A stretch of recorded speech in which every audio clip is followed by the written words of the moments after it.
நாடு முழுவதும் பல்வேறு குற்ற சம்பவங்கள் நடந்துட்டு தான் இருக்கு. காவல்துறையினரும் விசாரிச்சுட்டு தான் இருக்காங்க. அது மாதிரியான பல குற்ற சம்பவங்களின் தொகுப்பு தான் நிகழ்தகவு.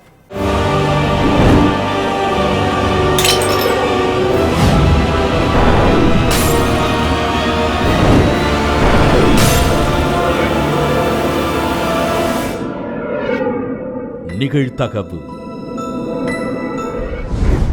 கணவர் தூக்கத்திலேயே உயிரிழந்து விட்டதாக கூறி ஒப்பாரி வைத்த மனைவி. போஸ்ட்மார்ட்டம் ரிப்போர்ட்டால் வெளிவந்த பகீர் உண்மை.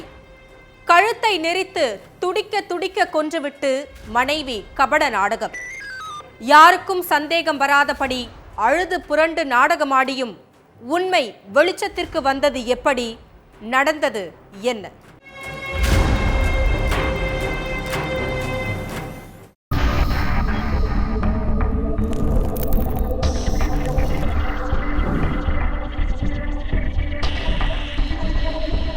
நைட்டு சாப்பிட்டு தூங்குன கணவர் காலையில எழுந்திருக்கவே இல்லை.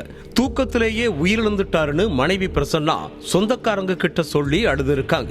வாழ வேண்டிய வயசுல சுதிர் ரெட்டி உயிரிழந்ததை நினைச்சு மொத்த உறவுகளும் துடிதுடிச்சு போய் நின்னுட்டு இருந்தாங்க. அப்பதான் உயிரிழந்த சுதிர் ரெட்டியோட சகோதரர் கண்ணுக்கு தன் அண்ணன் உடம்புல அங்கங்க காயங்கள் இருக்கிறது தென்பட்டு இருக்கு. இதுல ஏதோ வில்லங்கம் இருக்குங்கிறத புரிஞ்சுக்கிட்டு அவரு தன்னோட அண்ணன் மரணத்துல மர்மம் இருக்கிறதா போலீஸ் ஸ்டேஷன்ல கம்ப்ளைண்ட் கொடுத்திருக்கார். சடலத்தை புதைக்கவோ எரிக்கிறதுக்கோ முன்னாடி போஸ்ட்மார்ட்டத்துக்கு அனுப்பணுங்கிறதுக்காக போலீஸ் வேகமா சம்பவ இடத்துக்கு போயிருக்காங்க. உண்மையிலேயே உங்க கணவருக்கு என்னாச்சுன்னு கேட்டு போலீஸ் சுதிர் ரெட்டியோட மனைவி பிரசன்னா கிட்ட கிடுக்குப்பிடி விசாரணை பண்ணி இருக்காங்க. அதே நேரம் அவரோட சடலத்தையும் மீட்டு போஸ்ட்மார்ட்டத்துக்கு அனுப்பி வச்ச காவலர்கள் புலன் விசாரணையை தொடங்கினாங்க. அதுலதான் சுதிர் ரெட்டிக்கு நடந்த கொடூர சம்பவமே வெளிச்சத்துக்கு வந்துச்சு. இதுக்கு நடுவுல போஸ்ட்மார்ட்டம் ரிப்போர்ட்ல சுதிரை யாரோ அடிச்சு காயப்படுத்தினது மட்டுமில்லாம துப்பட்டாவால கழுத்தை நெரிச்சிருக்காங்க. அதுலதான் அவரோட உயிர் போயிருக்குன்னு தெள்ள தெளிவா குறிப்பிட்டு இருந்துச்சு.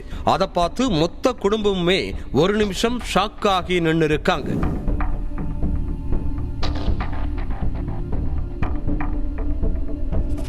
தெலங்கானா மாநிலம் ஹைதராபாத்ல உள்ள குகட்பள்ளி பகுதியைச் சேர்ந்தவர் சுதிர் ரெட்டி. அங்க உள்ள பிரைவேட் கம்பெனியில வேலை பார்த்துட்டு இருந்த இவருக்கும் பிரசன்னாவுக்கும் கடந்த 15 வருஷங்களுக்கு முன்னாடி கல்யாணம் நடந்திருக்கு.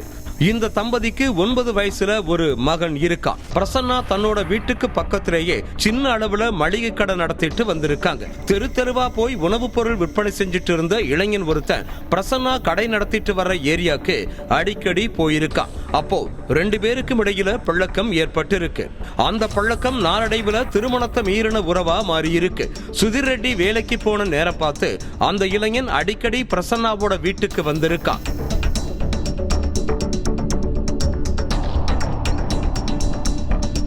இத பார்த்து அக்கம் பக்கத்துல உள்ளவங்க சுதிர் கிட்ட சொல்லி இருக்காங்க. விஷயத்தை கேட்டு கடுப்பான சுதிர் தன்னோட மனைவிய கண்டிச்சிருக்கார். ஆனா அதுக்கப்புறமும் பிரசன்னா தன்னோட தகாத உறவை கைவிடாம தொடர்ந்துட்டே இருந்திருக்காங்க. இவ்வளவு சொல்லியும் திருந்தாம உன் இஷ்டத்துக்கு பண்றையான்னு சுதிர் மனைவிய அடிச்சிருக்கார். இனிமே நீ கடைக்கே போக வேண்டாம், கடைய வேற யாருக்காவது வாடகைக்கு விட்டுருவோம்னு சொன்னதோட மனைவியோட செல்போனையும் வாங்கி வச்சுக்கிட்டார். சுதிர் இவ்வளவு கட்டுப்பாடுகள் விதிச்சதால கடுப்பான பிரசன்னா தன்னோட காதலன் கூட சேர்ந்து கணவனை கொல்ல பிளான் பண்ணி இருக்காங்க. இதுக்காக 2 பேரும் கூட்டு சேர்ந்து கூலிப்படைக்கு பணமும் கொடுத்திருக்காங்க. பிளான் படி நைட்டு 12 மணிக்கு பிரசன்னாவோட காதலன் கூலிப்படையை சேர்ந்த 2 பேரை அவங்க வீட்டுக்கு கூட்டிட்டு வந்திருக்கான். காதலன் கதவை லைட்டா தட்டுனதுமே சுதாரிச்சுக்கிட்ட பிரசன்னா மெதுவா போய் கதவை திறந்து விட்டு இருக்காங்க. அதுக்கப்புறம் அவங்க கூட சேர்ந்து ஆழ்ந்து தூங்கிட்டு இருந்த கணவர் சுதிரை கட்டையாலே அடிச்சிருக்காங்க. அதுக்கு பிறகு கூலிப்படையை சேர்ந்து 2 பேரும் சுதிரோட கை கால்களை இறுக்கமா பிடிச்சிருக்காங்க. பிரசன்னாவோட காதலன் வீட்டுல இருந்த துப்பட்டாவை எடுத்து சுதிரோட கழுத்தை இறுக்கி துடிக்க துடிக்க கொண்டிருக்கான்.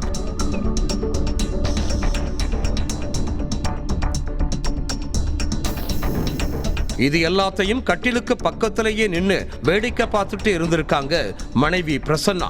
அதுக்கு பிறகு கொலை பண்ணவங்க அங்க இருந்து போனதும் கணவர் சுதிர் தூக்கத்திலேயே உயிரிழந்துட்டதா சொல்லி அழுது நாடகமாடி இருக்காங்க. விசாரணையில நடந்த எல்லாத்தையும் மனைவி பிரசன்னா ஒண்ணு விடாம சொல்லிட்டாங்க. அதுக்கப்புறம் அவங்களோட காதலனும் கூட வந்த 2 பேரும் யாருன்னு கண்டுபிடிக்க போலீஸ் 20க்கும் மேற்பட்ட சிசிடிவி கேமராக்களை செக் பண்ணி பார்த்தாங்க. அது மட்டும் இல்ல, சம்பவம் நடந்த நேரத்துல சுதிர் வீட்டுல பதிவாகி இருந்த செல்போன் சிக்னலை வச்சும் கொலையாளிகளை தேடினாங்க. அதன் அடிப்படையில பிரசன்னாவோட காதலனை கைது செஞ்ச காவல்துறையினர் மேலும் தலைமறைவா இருக்கிற கூலிப்படையை சேர்ந்த 2 பேரை தீவிரமா தேடிட்டு இருக்காங்க. தகாத உறவுனால நடக்கிற கொலை சம்பவங்கள் அதிகரிச்சிட்டு வர்ற நிலையில கணவனை இரவோடு இரவா கள்ளக்காதலனோட சேர்ந்து துடிக்க துடிக்க கொன்ன சம்பவம் அந்த பகுதியில பெரும் பரபரப்பை ஏற்படுத்தி இருக்கு. கட்டிலில் தலை சிதைந்து இரத்த வெள்ளத்தில் சடலமாக கிடந்த மனைவி, எவ்வித பதற்றமும் இல்லாமல் எதிரிலேயே அமர்ந்திருந்த சைக்கோ மனைவியை துடிதுடிக்க கொன்று அதனை போட்டோ எடுத்து ஸ்டேட்டஸ் வைத்த கொடூரம். கணவனே மனைவிக்கு யமனாக மாறியது ஏன்? கொலைக்கான பின்னணி என்ன?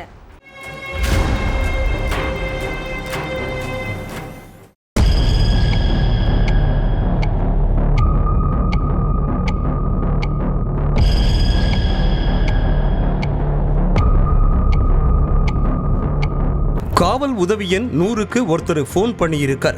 சார், என் மனைவியை நான் கொலை பண்ணிட்டேன், வந்து என்னைய கைது பண்ணிக்கோங்க, சரண்டராக நேர்ல வர முடியாதுன்னு சொல்லி இருக்கார். யார் பேசுறீங்க, எந்த ஏரியால இருந்து பேசுறீங்க, எங்க வரணும் அப்படின்னு போலீசார் கேட்டதும் ஹைதராபாத்ல உள்ள போரபண்டா பகுதிக்கு வர சொல்லி இருக்காரு அந்த நபர்.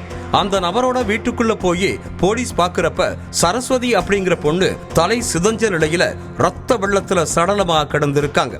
அதுக்கு எதிர்க்க சேர் போட்டு எந்த சலனமும் இல்லாம உட்கார்ந்துட்டு இருந்திருக்காரு சரஸ்வதியோட கணவர் ஆஞ்சநேயலு. ஏயா, உன் மனைவியை ஏன் கொலை பண்ண, என்ன காரணம்னு கேட்டிருக்காங்க போலீஸ். அப்ப 1 இல்ல 2 இல்ல, கொலை செஞ்சதுக்கு காரணத்தை நிறைய அடுக்கி இருக்கார். சரஸ்வதிக்கும் ஆஞ்சநேயலுக்கும் கல்யாணமாகி 14 வருஷம் ஆகுது. 6 வயசுல ஒரு மகளும் இருக்காங்க. வெளியூர்ல வேலை பார்த்துட்டு இருந்த ஆஞ்சநேயலு சில மாசங்களுக்கு முன்னால அங்க இருந்து சொல்லாம கொள்ளாம சொந்த ஊருக்கு ஓடி வந்திருக்கார். அதுக்கப்புறம் எந்த வேலையும் பார்க்காம வீட்டுல இருந்த ஆஞ்சநேயலு சரஸ்வதி கிட்ட சண்டை போடுறதுதான் பொழுதுபோக்கு அப்படிங்கிற மாதிரி இருந்திருக்காரு. நின்னா குத்தம், நடந்தா குத்தம், சொந்தக்காரங்க கிட்ட பேசுனா குத்தம்னு வம்பு இழுத்துட்டே இருந்த ஆஞ்சநேயலு சளைக்காம சந்தேக சண்டையும் போட்டிருக்கார். 4 வீட்டுக்கு வேலைக்கு போன சரஸ்வதி சம்பளம் வாங்கி கணவன் கண்ணுல காட்டவே இல்லை. ஓ, வேலைக்கு போற திமிருல ஆடுறியான்னு வாக்குவாதம் பண்ண ஆஞ்சநேயலு கிட்ட நீங்களும் வேலைக்கு போக மாட்டீங்க, சிறுக சிறுக சேர்த்து வச்ச காசையும் கேட்டு வம்பிழுக்கிறதே வேலையான்னு பேசி இருக்காங்க. அப்படி சொன்னது ஆஞ்சநேயலுவுக்கு உச்சக்கட்ட கோபத்தை ஏற்படுத்தி இருக்கு. வீட்டுக்கு வேலைக்கு போறேன்னு சொல்லிட்டு நீ எங்க போறன்னு மனைவிய சீண்டவும் இப்படியே 2 பேருமே மாறி மாறி சண்டை போட்டு இருக்காங்க. சரஸ்வதியும் ஆஞ்சநேயலுவும் சண்டை போடாம இருந்தால்தான் ஆச்சரியமே. சம்பவத்தன்னைக்கு காலையில சரஸ்வதி கிட்ட பணம் கேட்டு இருக்காரு ஆஞ்சநேயலு. அதுக்கு என்கிட்ட பணம் எல்லாம் இல்ல, வேணும்னா வேலைக்கு போங்கன்னு யதார்த்தமா சொல்லி இருக்காங்க மனைவி சரஸ்வதி. அப்போ வேலைக்கு போற திமிருல பேசுறியான்னு அவங்க கிட்ட மல்லுக்கு நின்ன ஆஞ்சநேயலு ஒழுங்கா இருந்துக்கோ இல்ல கதையை முடிச்சிருவேன்னு மிரட்டி இருக்கார். இதுக்கு பயப்படுற ஆளு நான் இல்லைன்னு சொல்லி இருக்காங்க சரஸ்வதி. விடிஞ்சதும் இந்த போர் நடந்து முடிஞ்சு விளக்கம் போல வீட்டு வேலைக்கு போயிருக்காங்க சரஸ்வதி. மதியம் 2 மணிக்கு வீட்டுக்கு வந்த சரஸ்வதி கிட்ட யார பார்க்க போன, அதுக்குள்ள வீட்டுக்கு வந்துட்டன்னு சீண்டி இருக்காரு ஆஞ்சநேயலு. சைக்கோ மாதிரி பேசாத, உன் புத்தியே இதுதான் அப்படின்னு சரஸ்வதி பதிலுக்கு பதில் சண்டை போட வாக்குவாதம் வலுத்திருக்கு. அப்போ வீட்டுல இருந்த குளவிக்கல்லை எடுத்துட்டு வந்து படுத்திருந்த சரஸ்வதியோட தலையில போட்டிருக்கான் ஆஞ்சநேயலு. அதுல நிக்காம ரத்தமெல்லாம் வெளியேறி சரஸ்வதி உயிரிழந்துட்டாங்க. அடுத்து மனைவியோட சடலத்தை போட்டோ எடுத்து வாட்ஸ்அப் ஸ்டேட்டஸாவும் வச்சிருக்கான். மனைவியோட சடலம் கட்டிலேயே கிடக்க அதுக்கு எதிரில சேர போட்டு சைலண்டா உட்கார்ந்திருந்த ஆஞ்சநேயலு போலீஸுக்கு கால் பண்ணி தகவலை சொல்லி இருக்கான்.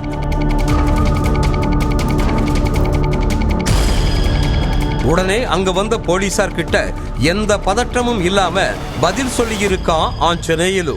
மது குடிக்கிறதோ சிகரெட் பிடிக்கிறதோன்னு எந்த கெட்ட பழக்கமுமே ஆஞ்சநேயலுக்கு கிடையாது. ஆனா சைக்கோ மாதிரி காரணமே இல்லாம சண்டை போட்டுட்டே இருப்பான்னு சொன்ன அக்கம் பக்கத்துல உள்ளவங்க கடைசியில அந்த பொண்ணையும் கொன்னுட்டான்னு சொல்லி இருக்காங்க. தன்னோட மகளோட எதிர்காலத்துக்காக தான் 14 வருஷமா ஆஞ்சநேயலு டார்ச்சரை சரஸ்வதி பொறுத்துக்கிட்டதா கூறி சொந்த பந்தங்கள் அழுது இருக்காங்க. 17 நாட்கள் வீட்டை விட்டு வெளியில் சென்ற மகள், கன்னியாகுமரிக்கு சென்று மகளை அழைத்து வந்த பெற்றோர், அடுத்த சில மணி நேரங்களில் காய்கறி வெட்டும் கத்தியால் மகளின் கழுத்தை அறுத்து கொன்ற தந்தை. மகள் வீட்டை விட்டு வெளியே சென்றது ஏன்? பெற்ற தந்தையே மகளை கொலை செய்ததற்கான காரணம் என்ன?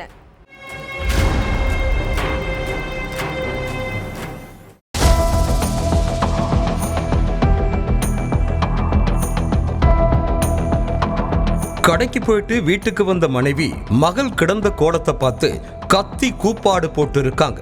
சத்தம் கேட்டு ஓடி வந்த ஹவுஸ் ஓனரும் அக்கம் பக்கத்தில் உள்ள மக்களும் போலீஸுக்கு தகவல் கொடுத்திருக்காங்க. அடுத்த கொஞ்ச நேரத்திலேயே அங்க வந்த போலீசார் காவல் நிலையத்துல பஞ்சாயத்தை பேசி முடிச்சுத்தானே அனுப்பி வச்சோம், அதுக்குள்ள இப்படி பண்ணிட்டீங்களேன்னு தம்பதியை திட்டினதோட இளம்பெண்ணோட சடலத்தை மீட்டு போஸ்ட்மார்ட்டத்துக்கு அனுப்பி வச்சாங்க. அடுத்து எந்த சலனமும் இல்லாம அமைதியா உட்கார்ந்திருந்த இளம்பெண்ணோட தந்தை கிட்ட நாங்க அவ்வளவு அட்வைஸ் பண்ணி தானே அனுப்பினோம், அப்படியும் இந்த மாதிரி பண்ணினா என்ன பண்ண முடியும்னு சொல்லிட்டே கைது பண்ணியிருக்காங்க போலீஸ். காரணம், இளம்பெண் கிடந்த கோலத்துக்கான காரணமும் அந்த இளம்பெண்ணோட தந்தை சலனமே இல்லாம அமைதியா இருந்ததுக்கான காரணமும் போலீசாருக்கு ஏற்கனவே தெரிஞ்ச விஷயம்தான். மதுரை உசிலம்பட்டி பகுதியைச் சேர்ந்த ஆறுமுகம் தன்னோட மகள் ஷீமியாவை திருப்பூர் பனியன் கம்பெனியில வேலை பார்த்துட்டு இருந்த பிரவீன்குமார்ங்கிற இளைஞருக்கு கடந்த 5 வருஷத்துக்கு முன்னால கல்யாணம் பண்ணி கொடுத்திருக்காங்க. சீமியா பிரவீன்குமார் தம்பதிக்கு 3.5 வயசுல ஒரு பெண் குழந்தை இருக்கு. இதுக்கு மத்தியில மக கூடவும் பேத்தி கூடவும் இருக்க விருப்பப்பட்ட ஆறுமுகம் திருப்பூர் முருகம்பாளையம் பக்கத்துல உள்ள பாரக்காடு பகுதியில குடியேறி அங்க உள்ள ஒரு சாய ஆலையில வேலை பார்த்துட்டு இருந்திருக்கார். இதுக்கு மத்தியில மது போதைக்கு அடிமையான பிரவீன்குமார் மனைவி சீமியாவை அடிக்கிறது, ஆபாச வார்த்தைகளால திட்டுறதுன்னு டார்ச்சர் பண்ணதா சொல்லப்படுது. அதனால தம்பதிக்குள்ள தினமும் சண்டை சச்சரவு தான் ஏற்பட்டு இருக்கு. சில நேரங்கள்ல ஆறுமுகம் தான் வந்து மருமகனை கண்டிச்சிருக்கார். கணவரோட நடவடிக்கைகள் மேல அதிருப்தியில இருந்த சீமியாவுக்கு இன்ஸ்டாவில் ஒரு இளைஞர் கூட நட்பு ஏற்பட்டு இருக்கு. அந்த இளைஞர்கிட்ட தன் கணவர் அடிச்சு டார்ச்சர் பண்றது எல்லாத்தையும் ஷேர் பண்ணி இருக்காங்க சீமியா. அதனால சீமியாவுக்கு ஆறுதல் சொன்ன அந்த இன்ஸ்டா இளைஞர் காதல் மழையும் பொழிஞ்சிருக்கார். அந்த காதல் மழையில கரைஞ்சு சீமியா இன்ஸ்டா இளைஞர் கூடவே வாழ்றதுக்காக தன்னோட குழந்தையும் விட்டுட்டு கடந்த 17 நாட்களுக்கு முன்னால வீட்டை விட்டு வெளியே போயிட்டாங்க. மகளை காணோம்னு பதறுன ஆறுமுகம் குடிச்சிட்டு வந்து தினம் தினம் சித்திரவதை பண்ணதுனால தான் என் மகள் ஏதோ விபரீத முடிவெடுத்துட்டான்னு மருமகன் கிட்ட கத்திட்டு வீரபாண்டி போலீஸ் ஸ்டேஷன்ல போய் கம்ப்ளைண்ட் கொடுத்திருக்காரு. அடுத்து வழக்கு பதிவு பண்ண போலீசார் சீமியாவோட செல்போன் நம்பரை ட்ரேஸ் பண்ணி விசாரணையில இறங்கி இருக்காங்க.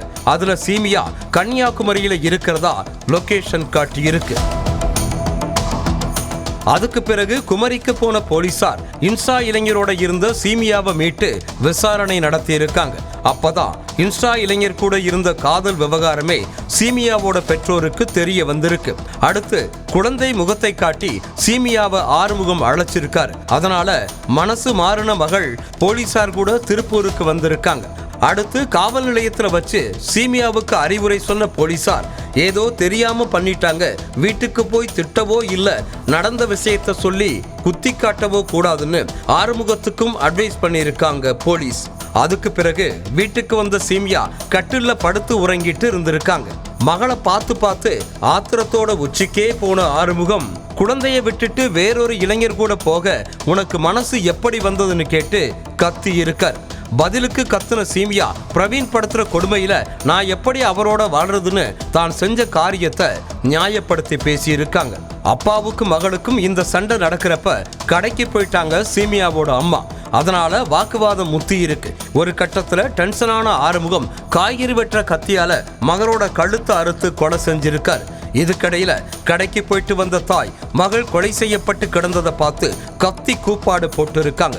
அடுத்து அங்க வந்த போலீசார் எந்த கேள்வியும் கேட்காம ஆறுமுகத்தை அரெஸ்ட் பண்ணி இருக்காங்க. காரணம், ஏற்கனவே சீமியா இன்ஸ்டா இளைஞரோட போன விவகாரம் போலீசாருக்கு தெரியும். போலீஸ் ஸ்டேஷன்ல இருந்து வீட்டுக்கு வந்த சில மணி நேரத்துல தான் இந்த கொலையே நடந்திருக்கு. மனைவி தற்கொலை செய்து விட்டதாக கூறி கண்ணீர் சிந்திய கணவன், பெண்ணின் உடலை கண்டு கதறி துடித்த உறவினர்கள், உயிரிழந்த பெண்ணின் உடலில் இருந்த இரத்த காயத்தால் எழுந்த சந்தேகம், அடுத்தடுத்த விசாரணையில் வெளிவந்த உண்மை, கட்டிய மனைவியை கணவனே கொன்று தூக்கில் தொங்கவிட்டது ஏன், பின்னணி என்ன?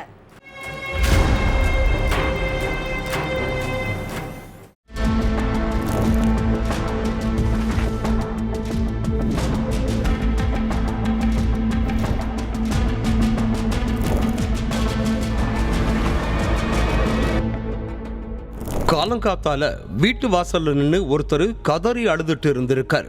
பக்கத்து வீட்டுக்காரங்க எல்லாம் ஏன்பா எதுக்கு இப்படி அழுதுட்டு இருக்கீங்கன்னு கேட்டு இருக்காங்க. அதுக்கு விளக்கம் போல நைட்டு எனக்கும் என் மனைவிக்கும் சண்டை வந்துச்சு.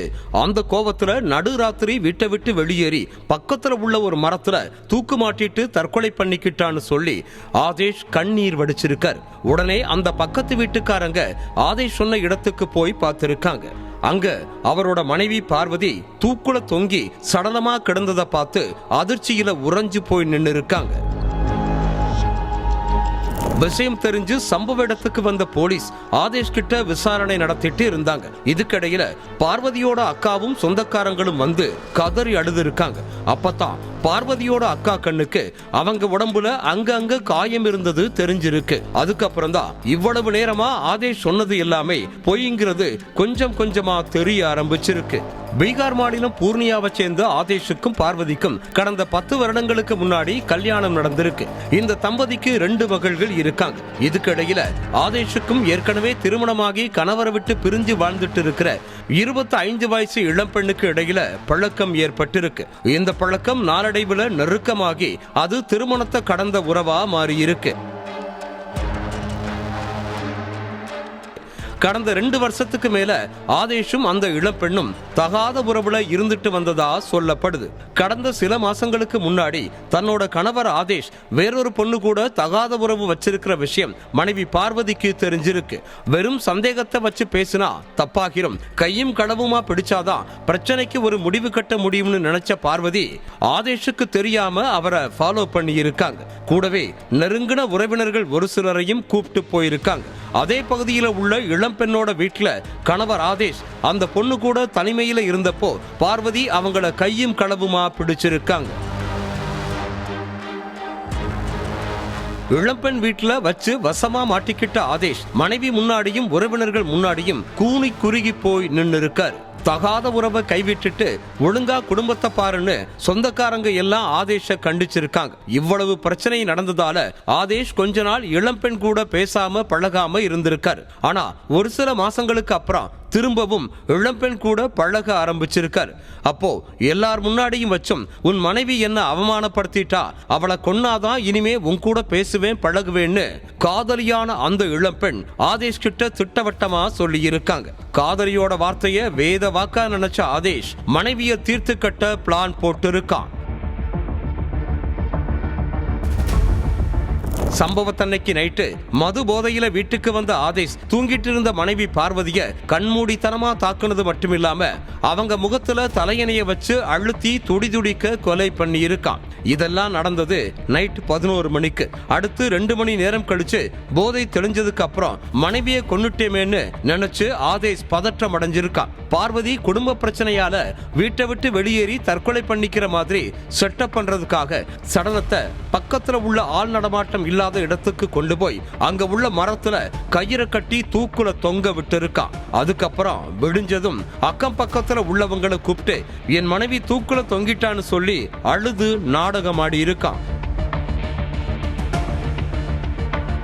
ஆனா பார்வதியோட உடம்புல இருந்த சின்ன சின்ன ரத்த காயங்களை பார்த்து அவங்களோட அக்காவுக்கு டவுட் வந்திருக்கு. ஏன்னா ஆதேஷுக்கு வேற ஒரு பொண்ணு கூட பழக்கம் ஏற்பட்டதுல இருந்தே தினமும் குடிச்சிட்டு வந்து பார்வதியை அடிச்சு கொடுமை பண்ணதாகவும் இத பத்தி தன் தங்கச்சி தங்க கிட்ட அழுது புலம்பி இருக்காங்கன்னு அவங்க அக்கா போலீஸ் கிட்ட சொல்லி இருக்காங்க. அதன் அடிப்படையில போலீஸ் ஆதேஷ கூப்பிட்டு விசாரிச்சிருக்காங்க. ஆனா அப்பவும் அவன் உண்மையை ஒத்துக்காம அது இதுன்னு மலுப்பலாவே பதில் சொல்லி இருக்கான். இதுக்கிடையில பார்வதியோட போஸ்ட்மார்ட்டம் ரிப்போர்ட்ல அவங்க தூக்கு மாட்டிட்டு தற்கொலை பண்ணிக்கலன்னு யாரோ அவங்கள கழுத்தை நெரிச்சு கொண்டு இருக்காங்கன்னு குறிப்பிடப்பட்டிருந்திருக்கு.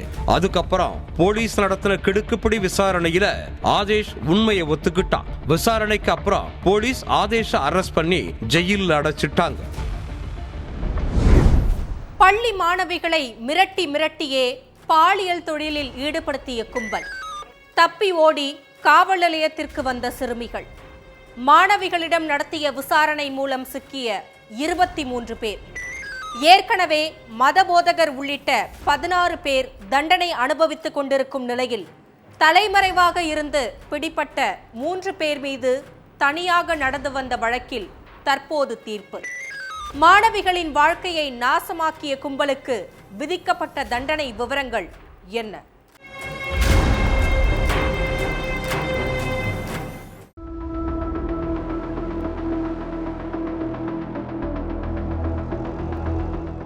இரண்டாயிரத்தி 14ஆம் ஆண்டு வேர்க்க விறுவிறுக்க 2 சிறுமிகள் போலீஸ் ஸ்டேஷனுக்கு ஓடி வந்திருக்காங்க. அந்த சிறுமிகளை ஆசுவாசப்படுத்தி அமைதியா உட்கார வச்சு விசாரிச்சிருக்காங்க பெண் காவலர்கள். அப்பத்தான் அதிர வைக்கிற மாதிரி பல விஷயங்களை சொல்லி இருக்காங்க அந்த சிறுமிகள். கடலூர் திட்டக்குடி பகுதியில் உள்ள ஒரு அரசு பள்ளியில 7ஆம் வகுப்பு படிச்சுட்டு இருந்த 13 வயசு சிறுமியும் 8ஆம் வகுப்பு படிச்சுட்டு இருந்த 14 வயசு சிறுமியும் தினமும் ஸ்கூலுக்கு சேர்ந்து போயிட்டு வந்திருக்காங்க. அப்படி போற வழியில செந்தில்குமார்ங்கிறவரோட மனைவி தனலட்சுமி இட்லி கடை நடத்திட்டு இருக்காங்க. தினமும் மாணவிகளை பார்த்த தனலட்சுமி, என்னம்மா சாப்பிட்டீங்களா? சாப்பிடலன்னா எங்க கடையில இட்லி வாங்கிக்கோங்க, காசு இல்லைனாலும் பரவாயில்லைன்னு அக்கறையா சொல்லி இருக்காங்க. ஆனா அந்த அக்கறைக்கு பின்னால பெரிய சூழ்ச்சியே இருக்குது அப்படிங்கிறது சிறுமிகளுக்கு தெரியாம போச்சு. சில நேரங்கள்ல சிறுமிகளுக்கு வலுக்கட்டாயமா பார்சல்ல இட்லி கட்டி கொடுத்த தனலட்சுமி அதுக்கான பணத்தையும் வாங்க மறுத்திருக்காங்க. ஒரு நாள் எங்க வீட்டுல ஒரு பூஜை பண்றோம், 2 பேரும் வர்றீங்களா, ஸ்கூலுக்கு லீவு போட்டுருங்கன்னு சொல்லி இருக்காங்க தனலட்சுமி. அவங்கள நம்பின சிறுமிகள் ஸ்கூலுக்கு போகாம தனலட்சுமி கூட அவங்க வீட்டுக்கு போயிருக்காங்க. அங்க போனா பூஜை செய்யறதுக்கான எந்த அறிகுறியுமே இல்ல. அப்போ வீட்டுக்குள்ள இருந்த தனலட்சுமியோட கள்ளக்காதலன் ஆனந்தராஜ் சிறுமிகள் 2 பேரையும் பாலியல் வன்கொடுமை செஞ்சிருக்கான். அடுத்து வீட்டுல நடந்த எல்லா விஷயங்களையும் பெற்றோர்கள் கிட்டையோ இல்ல சொந்தக்காரங்க கிட்டையோ சொன்னா உங்களை கொன்னுருவோம்னு ஆனந்தராஜும் தனலட்சுமியும் மாணவிகளை மிரட்டி இருக்காங்க. அதனால பயந்த மாணவிகள் வெளியில எதுவுமே சொல்லாம வழக்கம் போல ஸ்கூலுக்கு போயிட்டு இருந்திருக்காங்க. ஆனா மாணவிகளோட பயத்தையே தங்களுக்கு ஆயுதமா பயன்படுத்திக்கிட்ட 2 பேரும் தொடர்ந்து சிறுமிகளை விபச்சாரத்துக்கு பயன்படுத்தி இருக்காங்க. அதோட விருத்தாச்சலத்துல இருந்த விபச்சார புரோக்கர் கலாவோட வீட்டுக்கு மாணவிகளை அழைச்சிட்டு போய் அன்புங்கிறவர் மூலமா பாலியல் வன்கொடுமை பண்ணி இருக்காங்க. அடுத்து தொடர்ந்து மாணவிகளை பாலியல் தொழில ஈடுபடுத்தி இருக்காங்க. மேலும் திட்டக்குடியை சேர்ந்த மதபோதகர் அருள்தாஸ் வீட்டுக்கு மாணவிகளை அழைச்சிட்டு போய் 2 நாட்கள் தங்க வச்சு விபச்சாரத்துல ஈடுபடுத்தி இருக்காங்க. ஃப்ரெண்ட் வீட்டுக்கு போறோம், ஸ்கூல்ல இருந்து டூர் அழைச்சிட்டு போறாங்கன்னு பெற்றோர்கிட்ட பொய் சொல்ல வச்சு மாணவிகளை அழைச்சிட்டு போயிருக்காங்க. நினைச்சதை விட அதிகமா பணத்தை பார்த்த தனலட்சுமியும் ஆனந்தராஜும் வளவனூர், சேலம், வடலூர், நெய்வேலின்னு பல இடங்களுக்கு மாணவிகளை அழைச்சிட்டு போய் பாலியல் தொழில ஈடுபடுத்தி இருக்காங்க. இதுக்கு மத்தியில அரியலூர் இடையாக்குறிச்சியை சேர்ந்த சேகர் மகன் சதீஷ்குமாரும் அவரோட மனைவி தமிழரசியும் மாணவிகளை எங்க கிட்ட ஒப்படைச்சிருக்கா, பல்கா பணம் தரோம்னு சொல்லி இருக்காங்க. ஆயிரக்கணக்கில் பணத்தை பார்த்த தனலட்சுமிக்கு லட்சக்கணக்கில் பணம் பார்க்கணுங்கிற ஆசை வந்திருக்கு.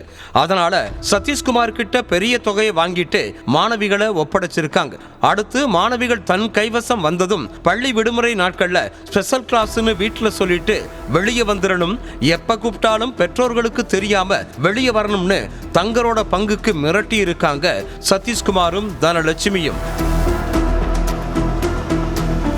இதுக்கு மத்தியில வடலூர்ல உள்ள தங்களோட வீட்டுல 2 நாள் தங்க வச்சு மாணவிகளை பாலியல் தொழில ஈடுபடுத்தி இருக்கான் சதீஷ்குமார். அப்போ அங்க இருந்து தப்பி ஓடி திட்டக்குடி போலீஸ் ஸ்டேஷனுக்கு போயிருக்காங்க மாணவிகள். அடுத்து நடத்தின விசாரணையில விபச்சார கும்பலோட அத்தனை கேடுகட்ட வேலைகளும் வெளிச்சத்துக்கு வந்திருக்கு. அதுக்கு பிறகு ஆனந்தராஜ், தனலட்சுமி, சதீஷ்குமார், தமிழரசி, கபிலன், மதபோதகர் அருள்தாஸ்னு 23 பேர் மேல வழக்கு பதிவு பண்ணி தேடுதல் வேட்டையில ஈடுபட்ட போலீசார் 19 பேரை கைது பண்ணி இருக்காங்க. அதுல சதீஷ்குமார், அவரோட மனைவி தமிழரசி உட்பட 4 பேர் தலைமறைவாகிட்டாங்க. இதுக்கு மத்தியில இந்த வழக்கு சென்னை உயர்நீதிமன்ற உத்தரவுப்படி 2016ஆம் ஆண்டு சிபிசிஐடி விசாரணைக்கு மாற்றப்பட்டுச்சு. அடுத்து விசாரணையில இறங்கின சிபிசிஐடி 19 பேர் மேலவும் கடலூர் நீதிமன்றத்துல குற்றப்பத்திரிகை தாக்கல் செஞ்சாங்க. இதுக்கடையில வழக்கு விசாரணை நடந்துட்டு இருக்கப்பவே 2 பேர் உயிரிழந்துட்டாங்க. அதே போல ஒரு பெண் வழக்குல இருந்து விடுவிக்கப்பட்டாங்க. அடுத்து மதபோதகர் அருள்தாஸ் உட்பட 16 பேர் மேலையும் குற்றம் நிரூபிக்கப்பட்டதால 2019 அவங்களுக்கு நீதிமன்றம் தண்டனை விதிச்சது. அதுல அதிகபட்சமா மதபோதகர் அருள்தாஸுக்கு 30 ஆண்டுகள் சிறை தண்டனை விதிக்கப்பட்டுச்சு. அடுத்து தலைமறைவாய் இருந்த சதீஷ்குமார், தமிழரசி, கபிலன், ஷலீம் பாஷா மனைவி ஜெபினாவை போலீசார் தீவிரமா தேடிட்டு இருந்தாங்க. அந்த தேடுதல் வேட்டையில சிக்கின ஜெபினாவுக்கு 20 ஆண்டுகள் சிறை தண்டனை விதிக்கப்பட்டுச்சு. அடுத்த கொஞ்ச நாள்லயே திருவண்ணாமலை, தஞ்சாவூர் பகுதிகளில் பதுங்கி இருந்த சதீஷ்குமார், தமிழரசி, கபிலன் 3 பேரையும் கைது பண்ணாங்க போலீஸ். இந்த 3 பேருக்கும் கடலூர் போக்சோ சிறப்பு நீதிமன்றத்துல தனியா வழக்கு நடந்துட்டு இருந்தது. இந்த வழக்குல அனைத்து விசாரணைகளும் முடிவடைஞ்சதால 3 பேருக்கும் நீதிமன்றம் தண்டனை விதிச்சிருக்கு. சிறுமிகளுக்கும் தங்களுக்கும் எந்த சம்பந்தமுமே இல்ல, அவங்க பொய் சொல்றதா 3 பேரும் வழக்க திசை திருப்ப பார்த்தும் அது முடியல. அடுத்து 3 பேருக்கும் தலா 10 ஆண்டுகள் சிறை தண்டனை விதிச்ச நீதிபதி சதீஷ்குமாருக்கு ரூபாய் 45,000 அபராதமும், தமிழரசிக்கு 30,000, கபிலனுக்கு 15,000 அபராதமும் விதிச்சு உத்தரவிட்டிருக்கார். மதுபான பார் முன்பு படுத்திருந்த சமையல் தொழிலாளி அரிவாளால் வெட்டி கொலை செய்துவிட்டு எஸ்கேப் ஆன ஆட்டோ டிரைவர். சமையல் தொழிலாளியை ஆட்டோ டிரைவர் வெட்டி கொலை செய்தது ஏன்? ஆட்டோ டிரைவருக்கும் சமையல் தொழிலாளிக்கும் என்ன சம்பந்தம்? பின்னணி என்ன?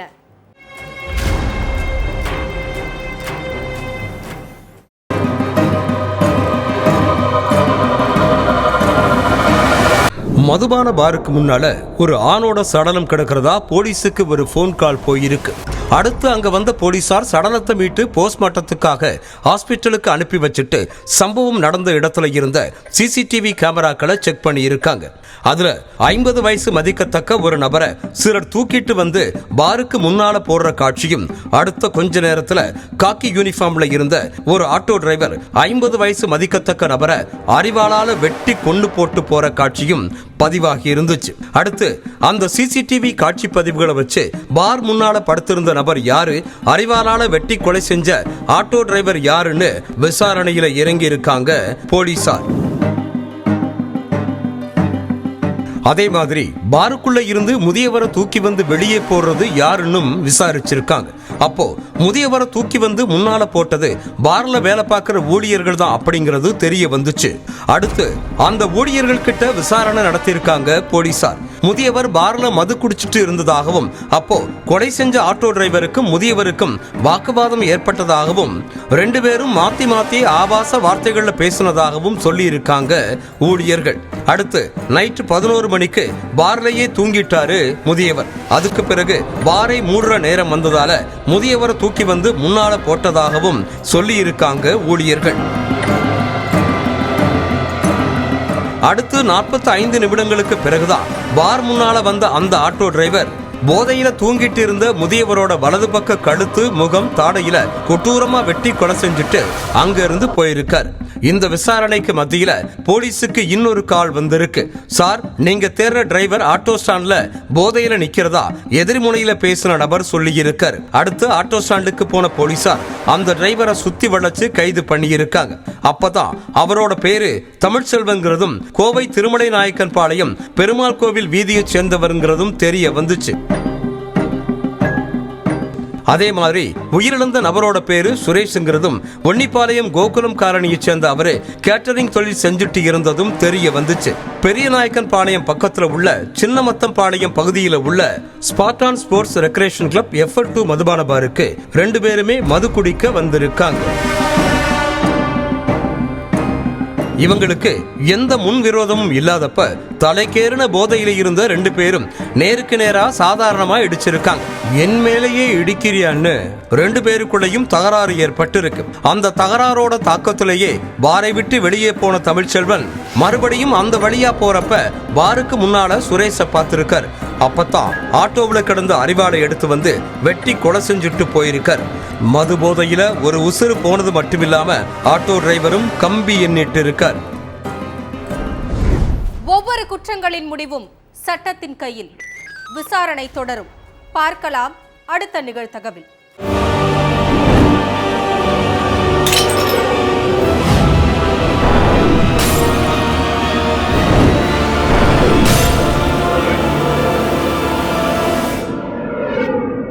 நிகழ்தகவு.